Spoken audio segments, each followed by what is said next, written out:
મારું નામ વાળા ભરતજી પોપટભા, પ્રદેશ પ્રમુખ ખેડૂત કલ્યાણ સંગઠન। આવતી 15મી જાન્યુઆરી એટલે કે 15/1/2025 ભાવનગરના પ્રજાવત્સ મહારાજા કૃષ્ણકુમારસિંહજીનો ત્યાગ દિવસ છે। કૃષ્ણકુમારસિંહજીએ 1947માં 15મી જાન્યુઆરીએ દેશને આઝાદ કરવા અને અંગ્રેજોને પગાડવા માટે પોતાનું રાજ અર્પણ કર્યું હતું। તે દિવસને ત્યાગ દિવસ તરીકે ઉજવાય છે।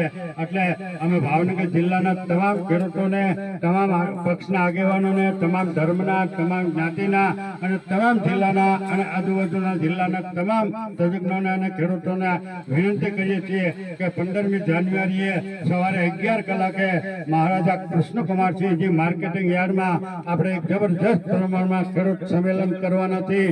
એમાં તમે બધા હાજરી આપજો।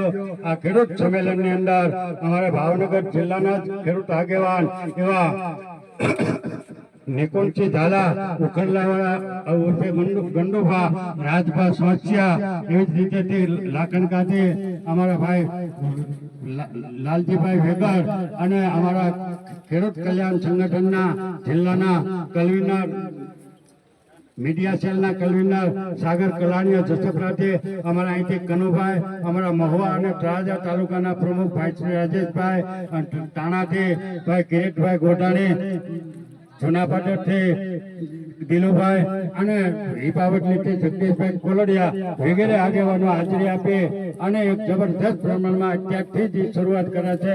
એમાં હું આપ સૌને વિનંતી સાથે વિનંતી કરું છું કે તમે પણ બધા 15મી જાન્યુઆરી 15/1/2025ના રોજ બુધવારે સવારે 11 વાગે ભાવનગર માર્કેટ યાર્ડમાં આપ સૌ પધારો।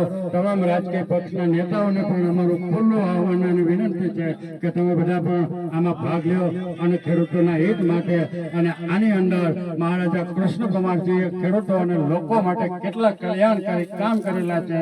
ત્યાર પછીના જે રાજાઓ ગોંડલના હતા, પોરબંદરના હતા કે વડોદરાના હતા, એ લોકોએ પણ ખેડૂતો અને લોક કલ્યાણ માટે પોતાની સત્તા હતી, સત્તા કેવા કામ કર્યા। ત્યાર પછી સરદાર વલ્લભભાઈ પટેલ હોય, લાલ બહાદુર શાસ્ત્રી હોય, ચૌધરી ચરણસિંહજી હોય, આપણે ગુજરાતના જ કૃષિ મુખ્યમંત્રી કેશુભાઈ પટેલ હોય, ચીમનભાઈ પટેલ હોય, શંકરસિંહ વાઘેલા હોય, આ બધા જ લોકોએ ખેડૂતો અને લોકો માટેના કેટલા અગત્યના કામ કરેલા છે અને આજે પણ એના ગુણગાન ગવાય છે।